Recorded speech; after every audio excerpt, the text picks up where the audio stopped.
রিজাউর রহমান সহ খানতালাত মাহমুদ রাফির নেতৃত্বে একটি বিশৃঙ্খল পরিবেশ সৃষ্টি হয়।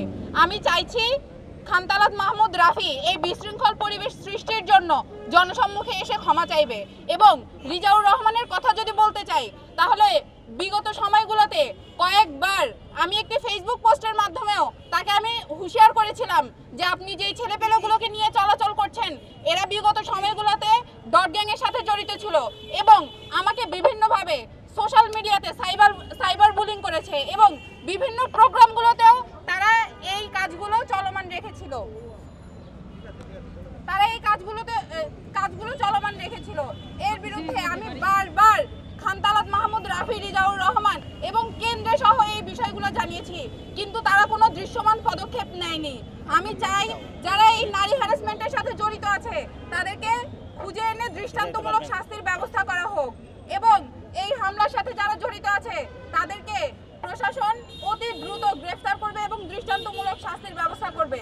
আমি খানতালাত মাহমুদ রাফিকে মিডিয়ার মাধ্যমে আবার বলতে চাই, যখন চট্টগ্রাম কলেজে আপনার সহযোদ্ধা নেভিদের উপর হামলা করা হয়েছিল তখন আপনার বিবৃতি কোথায় ছিল?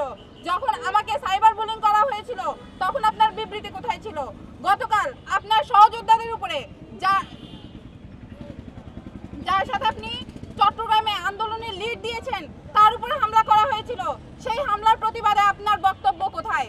আমি আপনার কাছে প্রশ্ন রেখে গেলাম। ডট গ্যাংয়ের মতো কিশোর গ্যাংদেরকে আশ্রয় দিচ্ছে আমাদের সমন্বয়কদের কেউ কেউ। আপনারা ইতিমধ্যে নাম জানেন। আমি উদার চিত্তে আজকের এই বিক্ষোভ সমাবেশ থেকে আহ্বান জানাই যে তওবা করার সময় আছে। আপনারা এখনো তওবা করার সময় আছে বন্ধুগণ। তওবা করে এই ডট গ্যাং, কিশোর গ্যাং, সন্ত্রাস, চাঁদাবাজি থেকে আপনারা বের হয়ে আসেন।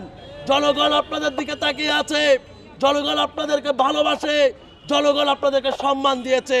এই সম্মান রক্ষার্থে জনগণ কি বলতে চায়, জনগণের কথা আপনারা শুনুন। এই চট্টগ্রামের জনতাপ, এই বাংলাদেশের জনতাপ জুলাই গণঅভ্যুত্থানের পরবর্তীতে কোনো কিশোর গ্যাং চায় না, কোনো মাদকের কারসাজি চায় না।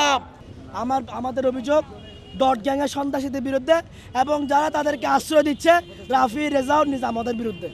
তাদের মূল টার্গেট ছিল হচ্ছে রাসেলের উপর, কারণ ব্যক্তিগতভাবে রাসেলের উপর বিগত থেকে একটা ব্যক্তিগত ক্ষোভ ছিল, যার কারণে হচ্ছে তারা আলাদাভাবে পরিকল্পিতভাবে নিচে, আমরা পরে জানতে পারি, তারা চাপাতি এবং লাঠি এগুলো নিয়ে পরিকল্পিতভাবে নিচে বসেছিল অনেকজন।